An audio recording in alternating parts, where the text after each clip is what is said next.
All right, pre-K, it is time for a little treat. We are going to read 2 chapters of Mr. Popper's Penguins today. We're going to read chapter 7 and chapter 8. Chapter 7 is called Captain Cook Builds a Nest. Very reluctantly, Janie and Bill had to leave Captain Cook and go to school. Mrs. Popper was busy in the kitchen, rather belatedly doing the breakfast dishes. And while she dimly realized that the penguin was going in and out of the refrigerator pretty frequently, she thought nothing of it at first.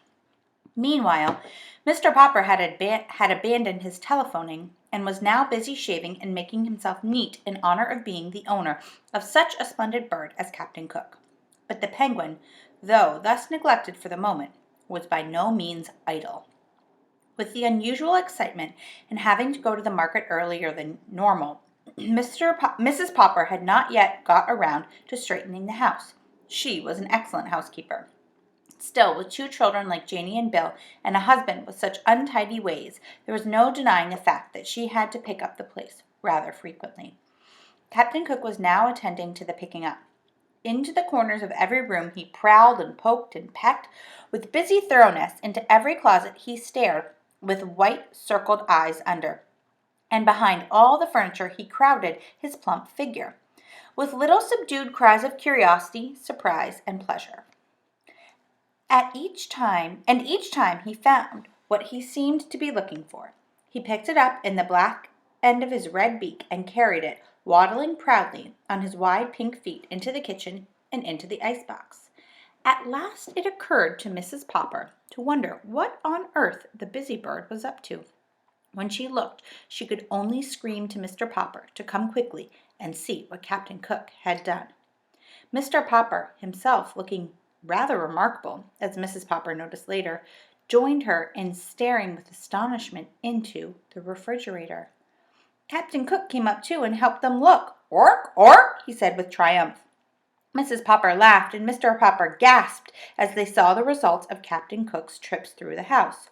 2 spools of thread, 1 white chess bishop, and 6 parts of a jigsaw puzzle, a teaspoon, a closed box of safety matches, a radish, 2 pennies, a nickel, and a golf ball, 2 pencil stubs, 1 bent playing card, and a small ashtray, 5 hairpins, an olive, 2 dominoes, and a sock, a nail file, 4 buttons of various sizes, a telephone slug, 7 marbles, and a tiny doll's chair, 5 checker pieces, a bit of graham cracker, a parcheesi cup, and an eraser, a door key, a button hook, and a crumpled piece of tinfoil, half of a very old lemon, the head of a china doll, Mr. Popper's pipe, and a ginger ale cap, an ink bottle cork, 2 screws, and a belt buckle, 6 beads from a child's necklace, 5 building blocks, a darning egg, a bone, a small harmonica, and a partly consumed lollipop, 2 toothpaste lids, and a small red notebook. "I guess this is what you call the rookery," said Mr. Popper, "only he couldn't find any stones to build his nest with." "Well," said Mrs. Popper, "those penguins may have silly ways at the South Pole, but I declare I don't think this one is going to be quite a help around the house." "Ork," said Captain Cook, and strutting into the living room, he knocked over the best lamp. "I think, Papa," said Mrs. Popper, "that you better take Captain Cook outside for a little exercise." "Good gracious, but you're all dressed up. Why, you look almost like a penguin yourself." Mr. Popper had smoothed down his hair and shaved off his whiskers. Never again would Mrs. Popper have to reproach him for looking like a wild lion. He had put on a white shirt with a white tie and white flannel trousers and a pair of bright tan oxblood shoes. He got out of the cedar chest his old black evening tailcoat that he had been married in and brushed it carefully and put it on. He did indeed look like a penguin. He turned and strutted like one for Mrs. Popper, but he did not forget his duty to Captain Cook. "Can I have a few yards of clothesline, please, Mamma?" asked Mrs. Popper. Chapter 8 is called Penguin's Promenade. Mr. Popper soon found that it was not easy to take a penguin for a stroll. Captain Cook did not care at first for the idea of being put on a leash. However, Mr. Popper was firm. He tied one end of the clothesline to the penguin's fat throat and the other to his own wrist. "Ork!" said Captain Cook indignantly. Still, he was a very reasonable sort of bird. and when he saw that protesting did him no good, he recovered his customary dignity and decided to let Mr. Popper lead. Mr. Popper put on his best Sunday derby and opened the front door, with Captain Cook waddling graciously behind him. "Gaw!" said the penguin, stopping at the edge of the porch to look down at the steps. Mr. Popper gave him plenty of clothesline leash. "Goo!" said Captain Cook, and raising his flippers, he leaned forward bravely and tobogganed down the steps on his stomach. Mr. Popper followed, though not in the same way. Captain Cook quickly got on his feet again and strutted to the street ahead of Mr. Popper with many quick turns of his head and pleased comments on the new scene.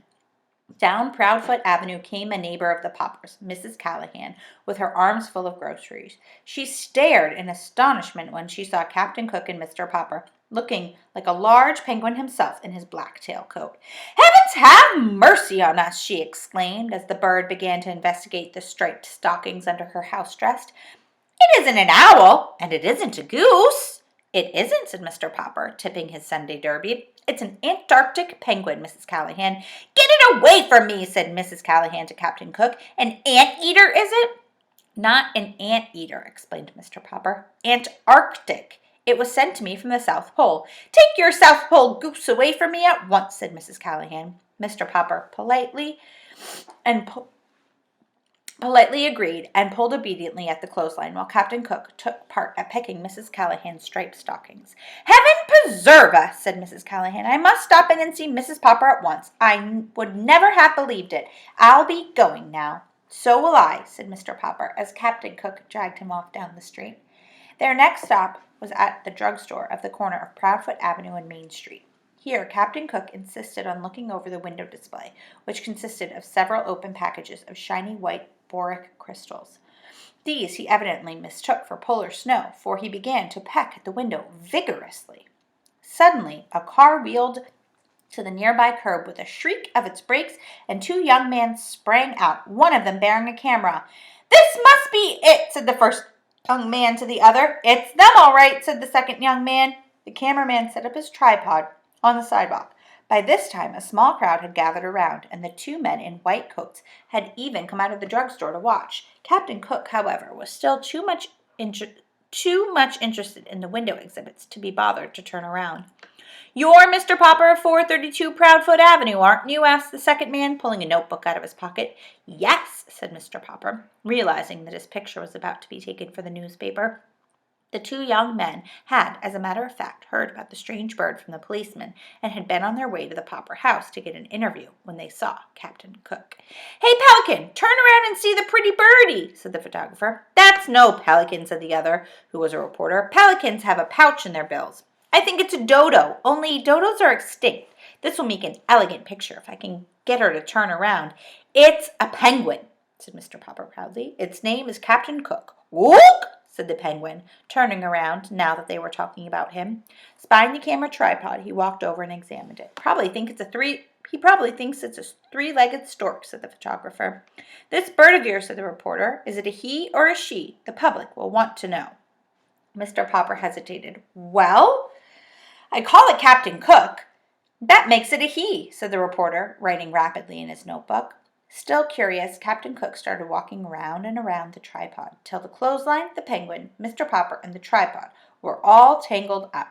At the advice of one of the bystanders, the tangle was finally straightened out by Mr. Popper walking around the tripod 3 times in the opposite direction. At last, Captain Cook, standing still beside Mr. Popper, consented to pose.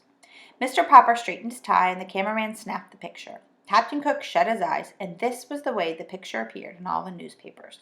"One last question," said the reporter. "Where did you get your strange pet?" "From Admiral Drake, the South Pole explorer. He sent it to me as a present." "Yeah," said the reporter. "Anyway, it's a good story." The two young men jumped into their car. Mr. Popper and Captain Cook continued their walk, with quite a crowd following and asking questions. The crowd was getting so thick that in order to escape, Mr. Popper led Captain Cook into a barber shop. The man who kept the barber shop had, up until this time, been a very good friend of Mr. Popper's. The next chapter we will read is chapter 9, and it's called In the Barber Shop, and we will read that one tomorrow.